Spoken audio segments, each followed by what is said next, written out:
Now firstly we will discussed about kingdom Protista. Kingdom Protista के जो organisms होते हैं उनको हम कैसे पहचानेंगे, उनके अंदर क्या सिमिलैरिटीज़ होती हैं। जैसे first is unicellular organisms. Kingdom protista में जितने भी ऑर्गेनिजम्स होंगे वो यूनिसेलुलर होंगे। यूनिसेलुलर मीन्स एक सेल का बना ऑर्गेनिजम्स, ठीक है। Second is well defined cell nucleus. उनके जो न्यूक्लियस होंगे वो वेल डिफाइंड होंगे, मीन्स कंप्लीट होंगे वो। Third is well defined membrane bound cell organelles such as Golgi bodies and mitochondria, means उसके अंदर जो भी ऑर्गेनल्स पाए जाएंगे वो जो मेम्ब्रेन से बाउंड होंगे, मीन्स उसके चारों तरफ मेम्ब्रेन पाया जाता है। जैसे एग्जांपल में आपके जो ऑर्गेनल्स है कौन कौन से हैं, गोल्जी बॉडी हो गया, माइटोकॉन्ड्रिया हो गया, ये सारी चीज़ें जो होती हैं वो मेम्ब्रेन बाउंड सेल्स में डिवाइड होंगी, ठीक है। Now fourth point is some protist are plant like. कुछ प्रोटिस्ट ऐसे भी होंगे जो प्लांट जैसे दिखते होंगे। क्यों? क्योंकि उसमें क्लोरोफिल पाया जाता है। जैसे एग्जांपल में आपके हैं क्लैमाइडोमोनास एंड यूग्लिना। ये जो ऑर्गेनिजम्स हैं वो भी प्रोटिस्टा के किंगडम के हैं, बट ये प्लांट जैसे दिखते हैं। क्यों? क्योंकि ये ग्रीन कलर के होते हैं, और ग्रीन कलर के हैं तो मीन्स इसके अंदर क्लोरोफिल पाया जाता है, ठीक है। सम प्रोटिस्ट आर एनिमल लाइक। कुछ एनिमल के जैसे दिखते हैं। जैसे एग्जांपल में है आपका अमीबा एंड पैरामीशियम, ये एनिमल्स हैं, ठीक है। और ये जो आपके एनिमल्स हैं अमीबा पैरामीशियम, ये क्या कहलाते हैं, आपके प्रोटोजोन्स कहलाते हैं। एक डायग्राम है जिसमें आपको ईजिली समझ में आ सकता है कि प्रोकैरियोटिक और यूकैरियोट्स में क्या डिफरेंस है, ठीक है। तो इसको हम देख लेते हैं। जो हमारा प्रोकैरियोटिक ऑर्गेनिजम्स होते हैं उसमें आप देख सकते हैं कि न्यूक्लियाइड जो होता है वो प्रिमिटिव न्यूक्लियस पाए जाते हैं। न्यूक्लियाइड जो होते हैं वो प्रिमिटिव होते हैं। सेल मेम्ब्रेन, राइबोसोम्स, ये सारी चीज़ें किस में होती हैं, प्रोकैरियोट्स में होती हैं। जबकि यूकैरियोट्स में क्या होता है, वेल डेवलप्ड न्यूक्लियस होते हैं।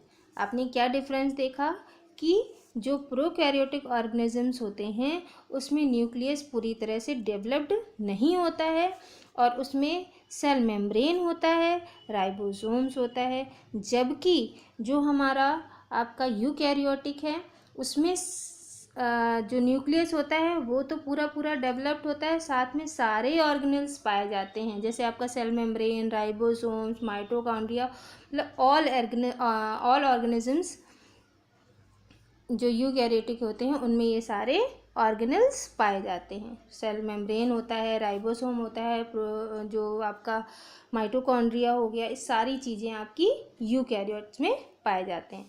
तो आपने डिफरेंस क्या देखा प्रोकैरियोट यूकैरियोट में।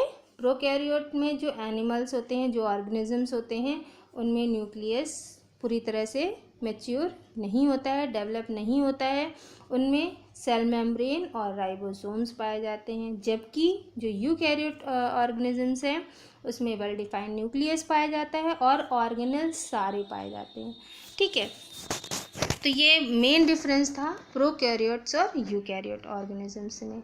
अब हम जो हमारा किंगडम आप प्रोटिस्ट पढ़ रहे थे, प्रोटिस्टा में हमने एग्जाम्पल लिया है अमीबा का। अमीबा के बारे में हम पढ़ेंगे इसमें कि अमीबा कैसा होता है, इसके कैरेक्टरिस्टिक्स पढ़ेंगे, ठीक है।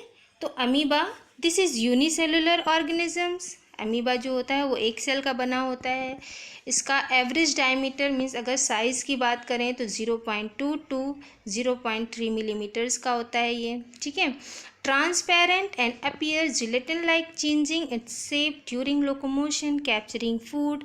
ट्रांसपेरेंट होता है ये, और इसके अंदर ऐसा फील होता है कुछ जेल जैसी संरचना होती है ना, अपीयर होता है, ऐसा फील होता है कि जेलेटिन लाइक होता है इसका जो बॉडी होता है। और जब ये लोकोमोट करता है या फूड को कैप्चर करता है तो इसके शेप में चेंजिंग पाई जाती है, मीन्स ये शेप को चेंज कर सकता है अपनी बॉडी के। Food all types of habitats, found all types of habitat means ये हर जगह पाया जाता है, ठीक है ना। एंड अमीबा हिस्टोलिका, ये भी एक अमीबा का ही जो क्या कह सकते हैं, इसका अमीबा का ही साइंटिफिक नाम है एंड अमीबा हिस्टोलिटिका, जिसको हम पैरासिटिक कहते हैं, ठीक है। तो ये आपका था अमीबा का अमीबा के बारे में कि अमीबा कैसा दिखता है और इसका जो साइज़ है वो कितना है, ठीक है, अब हम पढ़ते हैं स्ट्रक्चर ऑफ अमीबा। अमीबा के स्ट्रक्चर के बारे में पढ़ लेते हैं। इर्रेगुलर इन शेप, अमीबा जो होता है उसकी बॉडी का शेप जो होता है वो इर्रेगुलर होता है। क्यों होता है? क्योंकि हमने अभी आपको बताया कि इसकी बॉडी जो होती है वो कंटिन्यूअसली चेंज होता रहता है। Prominent nucleus, food vacuoles, contractile vacuoles and other membrane bound organelles such as mitochondria and Golgi bodies. Means इसमें न्यूक्लियस कैसा होता है? प्रोमिनेंट होता है, फूड वैक्यूल्स पाए जाते हैं, कॉन्ट्रेक्टाइल वैक्यूल्स पाए जाते हैं, ये सारे ऑर्गेनल्स हैं बॉडी के, ठीक है ना। जैसे हमारी बॉडी में इंटरनल ऑर्गन्स होते हैं ना, किडनी, लंग्स, हार्ट, उसी तरह इनकी भी बॉडी में अलग अलग बॉडी ऑर्गेनल्स पाए जाते हैं जो इनकी बॉडी के अंदर होते हैं। तो बॉडी के अंदर इनकी क्या पाया जाता है? Food vacuoles, contractile vacuoles, other membrane bound organelles, और भी चीज़ें पाई जाती हैं जैसे mitochondria and Golgi bodies. Cytoplasm, cytoplasm क्या होता है? Near the cell membrane called ectoplasm. Means cytoplasm amoeba के बॉडी में जो लिक्विड होता है उसको हम साइटोप्लाज्म होते हैं ना। जैसे हमने आपको पता है जेल की जैसी संरचना होती है, वो जेल क्या है? वो आपका साइटोप्लाज्म है, ठीक है। तो साइटोप्लाज्म की जो आउटर लेयर होती है उसको हम एक्टोप्लाज्म कहते हैं। एक्टोप्लाज्म के लिए क्या बोला इन्होंने? Ectoplasm is thin and hyaline यानी translucent and smooth cytoplasm in the centre called endoplasm. Cytoplasm, मैंने अभी आपको क्या बताया, साइटोप्लाज्म क्या होता है? उनकी बॉडी में एक लिक्विड होता है जिसको हम जेलेटिन लाइक संरचना बोल रहे हैं ना, जेलेटिन लाइक स्ट्रक्चर। तो जो उसके अंदर बॉडी में पाया जाता है उसको हम साइटोप्लाज्म कहते हैं। और साइटोप्लाज्म की जो आउटर लेयर होती है उसको हम एक्टोप्लाज्म कहते हैं। और एक्टोप्लाज्म के मिड में यानी सेंटर पार्ट में जो लिक्विड होता है उसको हम एंडोप्लाज्म कहते हैं। और वो वाला एरिया जो होता है endoplasm is dense and granular, means बहुत ही डेंस संरचना होती है, बहुत ही हार्ड होता है अंदर से वो, ठीक है। फिर cell membrane is flexible and regenerative nature. Cell membrane जो होता है वो फ्लेक्सिबल, तभी तो वो ईजिली अपनी बॉडी को चेंज कर सकता है ना, उसकी बॉडी का स्ट्रक्चर चेंज हो सकता है। एंड रीजेनरेटिव इन नेचर, मतलब अगर कोई पार्ट उसका अगर डैमेज हो जाता है तो वो रीजेनरेट ईजिली हो सकता है। तो एक बार देख लेते हैं अमीबा का स्ट्रक्चर। इसमें जो अमीबा होता है उसकी बॉडी में कौन कौन से पार्ट होते हैं उसको हम देख लेते हैं। ये आपका स्ट्रक्चर अमीबा का है, ठीक है।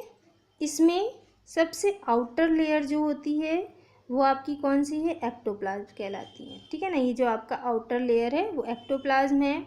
इसके अंदर कॉन्ट्रेक्टाइल वैक्यूल्स पाया जाता है। और एक्टोप्लाज्म के अंदर का जो पार्ट होता है, मिड वाला पार्ट जो होता है वो आपका कहलाता है एंडोप्लाज्म, ठीक है। उसके बाद सेल मेम्ब्रेन, जो इसकी आउटर लेयर होती है उसको हम सेल मेम्ब्रेन बोलते हैं। और अमीबा के अंदर न्यूक्लियस पाया जाता है, दिस इज न्यूक्लियस, है ना।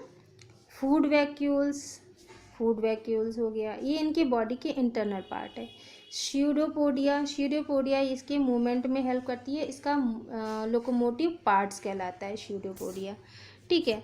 तो इसके जो इसका स्यूडोपोडिया होता है उसी के थ्रू ये आगे की तरफ मूव करता है। तो ये इसके थे important parts of amoeba, okay. Now next is locomotion in amoeba. Amoeba में लोकोमोशन कैसे होता है, कैसे ये एक जगह से दूसरी जगह ट्रांसफ़र होते हैं। And amoeba moves with the help of pseudopodia. अभी मैंने आपको बताया ना कि अमीबा में मूवमेंट जो होता है या लोकोमोटिव पार्ट क्या होता है? Pseudopodia. When amoeba moves the ectoplasm extend forming many finger like projection pseudopodia। Means जब अमीबा मूव करता है तो मूव करते समय उसके स्यूडोपोडिया वाला जो पार्ट होता है वो किसकी तरह बन जाता है? फिंगर लाइक स्ट्रक्चर बना लेता है, ठीक है। जो इसका एक्टोप्लाज्म आउटर पार्ट होता है उसकी बॉडी का वो किस में कन्वर्ट हो जाता है? वो फिंगर की तरह हो जाता है, तभी तो वो मूव करेगा आगे की तरफ। उनमें चेंजेस, जब वो मूव करता है तो उसकी बॉडी चेंज हो जाती है, फिंगर लाइक स्ट्रक्चर बना लेता है, ठीक है। The pseudopodium formed in desired direction of movement become longer. This type of movement is called amoeboid movement। अब हम देख लेते हैं मूवमेंट। देखिए नॉर्मली हमारा अमीबा कैसा दिख रहा है आपको? नॉर्मली ये तो इस तरह से दिख रहा है ना, लेकिन जब ये मूवमेंट करता है मीन्स जिस डायरेक्शन में उसको मूव करना होता है, मान लो इससे मूव करना है इसको इस डायरेक्शन में, तो आप देख रहे हैं ये फिंगर लाइक प्रोजेक्शन बन जा रहा है ना। तो ये इसका स्यूडोपोडिया हो गया आपका, ठीक है।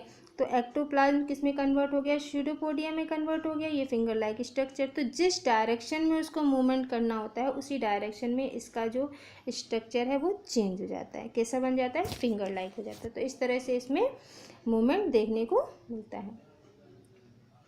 Now next is nutrition in amoeba. Amoeba का न्यूट्रिशन क्या होता है। When amoeba senses food in its surroundings it starts moving towards with the help of pseudopodia. जब अमीबा को अपने चारों तरफ कुछ ऐसा फील होता है कि उसका कोई फूड उसके बहुत पास है, तो उसके स्यूडोपोडिया जो होता है वो मूवमेंट स्टार्ट कर देता है, ठीक है। इसमें जैसे ही वो अपनी बॉडी में फूड को एब्जॉर्व करता है, फूड को एब्जॉर्व करने के लिए उसको 5 स्टेप्स कंप्लीट करने होते हैं, ठीक है। 5 स्टेप्स कौन कौन से हैं आपके।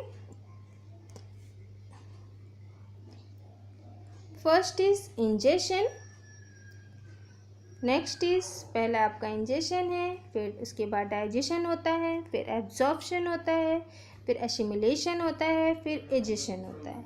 मीन्स जो आपका इनके अंदर फूड का एंट्रिंग से लेकर आउटिंग तक क्या होता है, इसमें ये सारे स्टेप उसको करने होते हैं। जैसे हमारी बॉडी में हम भी जब फूड को एब्जॉर्व करते हैं तो बहुत सारे प्रोसेस होते हैं हमारी बॉडी में, डाइजेस्टिव सिस्टम जिसको बोलते हैं, उसी तरह ये इनका डाइजेस्टिव सिस्टम है। और ये सारे प्रोसेस आपके क्या कहलाते हैं, डाइजेस्टिव प्रोसेस।